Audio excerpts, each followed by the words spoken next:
ఇందూరు గడ్డ మీదకి స్వాగతం పలుకుతూ జిల్లా అధ్యక్షులు నేటి సభకి సభాధ్యక్షులు దినేష్ కులాచారి గారు, జగిత్యాల జిల్లా అధ్యక్షులు డాక్టర్ యాదగిరి బాబు గారు, జాతీయ పసుపు బోర్డు చైర్మన్ పెద్దలు పల్లెగంగారెడ్డి గారు, ఇందూరు పట్టణ శాసనసభ్యులు ధన్పాల్ సూర్యనారాయణ గుప్తా గారు, ఇద్దరు కౌన్సిల్ సభ్యులు పెద్దలు కొమరయ్య గారు, అంజిరెడ్డి గారు, ఈ కార్యక్రమానికి విచ్చేసిన ప్రతి ఒక్కళ్ళు, నేను భూపతి రెడ్డి గారి పేరు తీసుకుంటాను. భూపతి రెడ్డి గారి పేరు తీసుకుంటే భారతీయ జనతా పార్టీ కుటుంబం మొత్తం అందరి సభ్యులకు పేరు తీసుకున్నట్టే. అందరికీ స్వాగతం పలుకుతూ నా సోదరులైన బూతు అధ్యక్షులు, సెక్రటరీలు, ఆ పై రెస్పాన్సిబిలిటీస్లో ఉన్న భారతీయ జనతా పార్టీ తోటి కార్యకర్తలందరికీ కూడా నమస్కారాలు తెలియజేస్తూ అందరి తరఫున కూడా రామచంద్రరావు గారికి ఇవాళ ఇక్కడ విచ్చేసినందుకు ధన్యవాదాలు తెలియజేస్తాం. ఈ కార్యక్రమం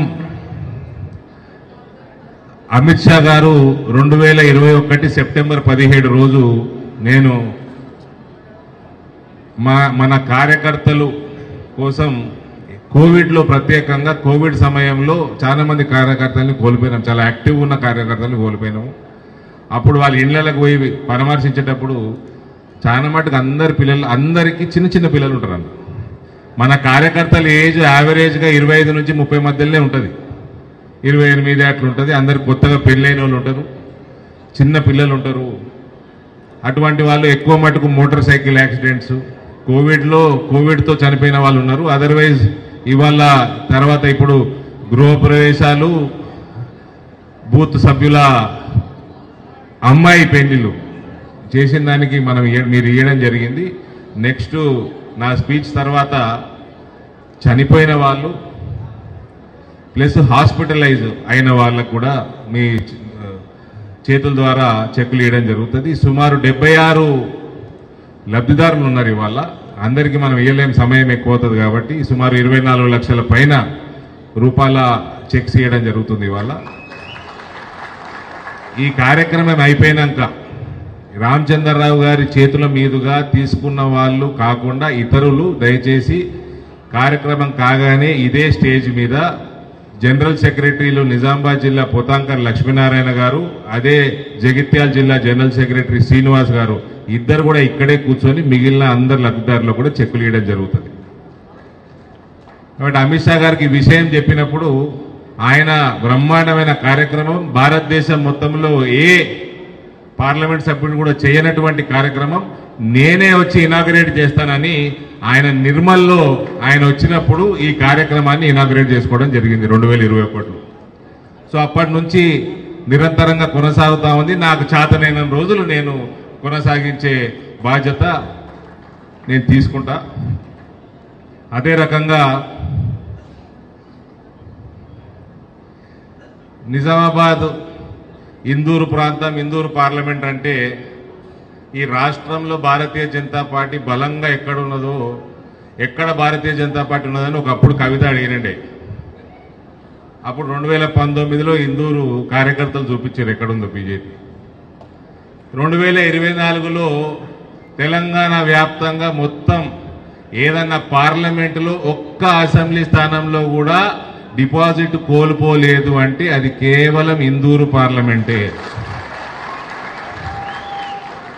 4 పార్లమెంట్ల నుంచి 8 ఎంపీలకి మన సంఖ్య పెరిగింది. కానీ ఇందూరు పార్లమెంట్ ఒకటే పార్లమెంటు 45% నుంచి 48% ఓటు శాతం సాధించిన పార్లమెంట్ ఒకటే. మిగిలిన దగ్గర ఓటు శాతం పెరగలేదు. మార్జిన్లు ఎక్కువ తక్కువ ఉన్నప్పటికీ ఓటు శాతం పరంగా పెరిగిన ఏకైక parliament segment Indur parliament segment. ఇక్కడ కార్పొరేటర్లు మేమే గెలుస్తాము. ఇంతకుముందు గెలిచినాము హైయెస్ట్ 28, మనం గెలిస్తే 13 టీఆర్ఎస్ గెలిచింది. సరే తుర్కోలు వాళ్ళు ఓటు వేసుకుంటారు, వాళ్ళు 16 గెలిచారు. నా టార్గెట్ 2024కి ఎలక్షన్లలో 50% ఓటు దాటించాలన్న టార్గెట్ ఉండే నాది. నేను 48% దాటించినాము. బాల్కొండ నియోజకవర్గం, ఆరుమూరు నియోజకవర్గం, కోరుట్ల నియోజకవర్గం మరియు నిజామాబాద్ రూరల్ నియోజకవర్గంలో 51% దాటింది ఆల్రెడీ. నెక్స్ట్ టైం జగిత్యాలలో కూడా దాటిస్తాము. ఈసారి క్యాండిడేట్ జగిత్యాలలో పెద్దలు జీవన్ రెడ్డి గారు ఉన్నారు, ఆయనను అందరూ గౌరవిస్తారు కాబట్టి ఆయన అక్కడ నుంచి కంటెస్ట్ చేసిండు కాబట్టి అక్కడ కాంగ్రెస్కి ఎక్కువ ఓట్లు వచ్చినాయి. కానీ నెక్స్ట్ టైం నేను ఇప్పుడే చెప్తున్నా 50% దాటే నియోజకవర్గాలలో జగిత్యాలు కూడా ఉంటుంది. ఒకసారి 50% దాటినాక అవతల పార్టీ ఏంది క్యాండిడేట్ కూడా మనకు సంబంధం ఉండదు, అవసరం ఆలోచన చేయాల్సిన పని కూడా లేదు. So one of the strongest, not one of the strongest, this is the strongest BJP hold in Telangana.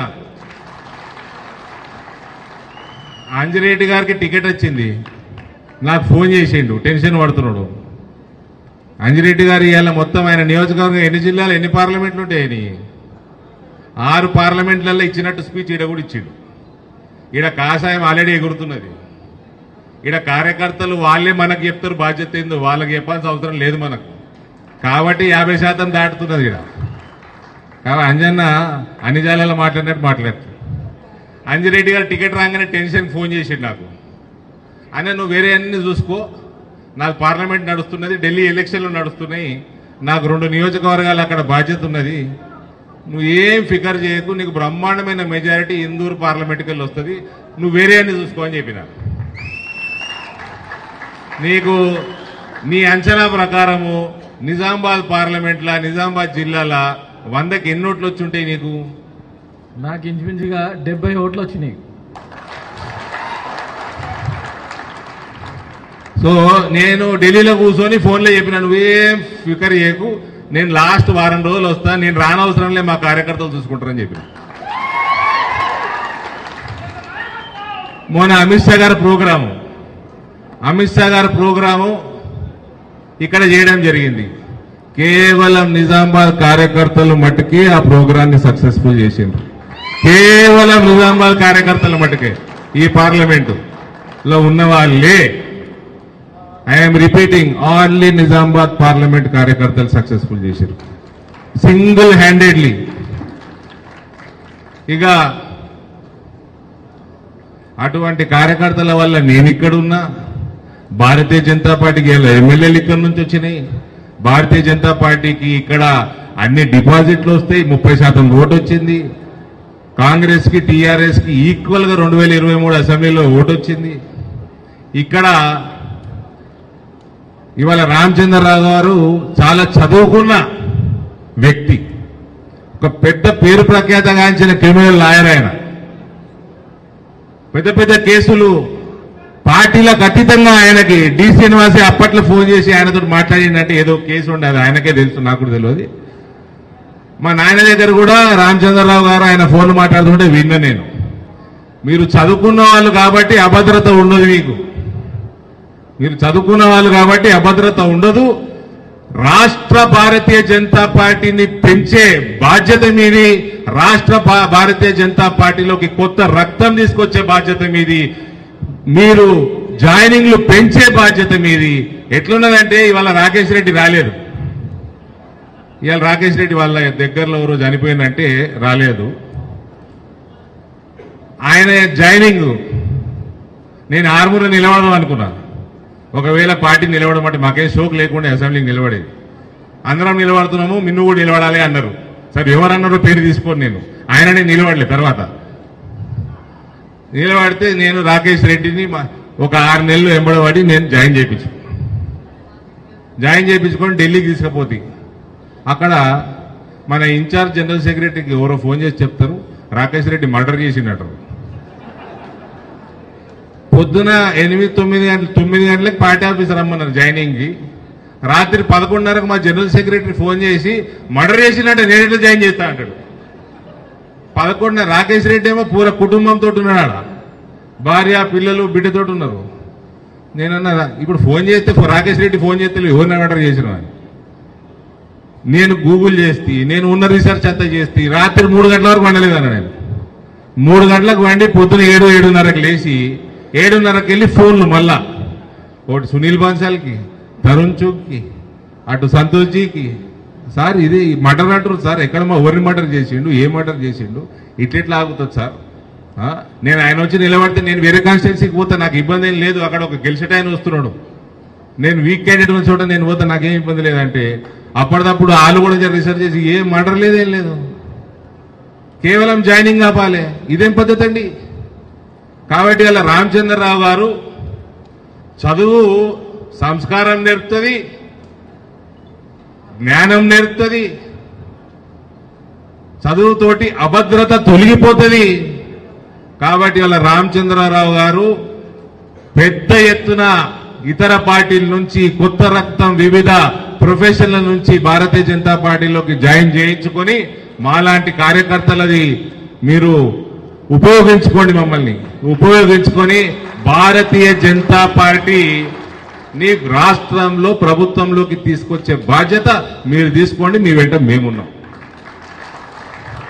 ఇక్కడ ఎక్కడ బాధ అవుతుందంటే, నాకు అందరి నాయకులకి ఇండ్లు ఉంటాయి, అందరి నాయకులు పెద్ద పెద్ద ఇల్లు కట్టుకున్నారు.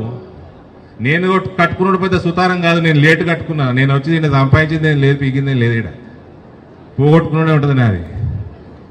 కానీ నాకు ఎక్కడ బాధ అవుతుంది అంటే, నేను ఈ 800 పైచులకు గ్రామాలు ఉంటే నా పార్లమెంట్లో ఎక్కడికన్నా పోతే కేవలం కాషాయ కండువ కప్పుకున్నాడని ఈ ఇల్లు ఇందిరమ్మ ఇల్లు లెక్క ఇల్లు ప్రోగ్రాం పెడుతున్నారు, ఇంతకుముందు డబల్ బెడ్రూమ్ అని 4 ప్రోగ్రాం పెడుతున్నారు. వాళ్ళకి అలాట్మెంట్ అయినా కూడా కాషాయ కండువ కప్పుకున్నాడని క్యాన్సిల్ చేస్తున్నారు, ఇల్లు క్యాన్సిల్ చేస్తున్నారు. కాబట్టి అటువంటి కాషాయ కార్యకర్తలకి ఎంత సేవ చేసినా తప్పేం లేదు. వాళ్ళ కోసం ప్రభుత్వం తీసుకురావాలి, ఎవడు అయ్య కోసం కాదు, కార్యకర్తల కోసం ప్రభుత్వం తీసుకురావాలి. అరవింద్ ధర్మపురి కోప్పడతాడు అంటే నా మీద కంప్లైంట్ ఎన్ని ఇస్తారు అనుకున్నారు? నేనట కారు కూడా దిగానట. ఓ పెద్ద మనిషి మాట్లాడుతున్నాడు నాతో, అరవింద్కి ఆరోగెన్స్ అంటారు. అరే యాటిట్యూడ్కి ఆరోగెన్స్కి ఫరక్ తెలియనోడు నువ్వు ఏం చదువుకున్నారా?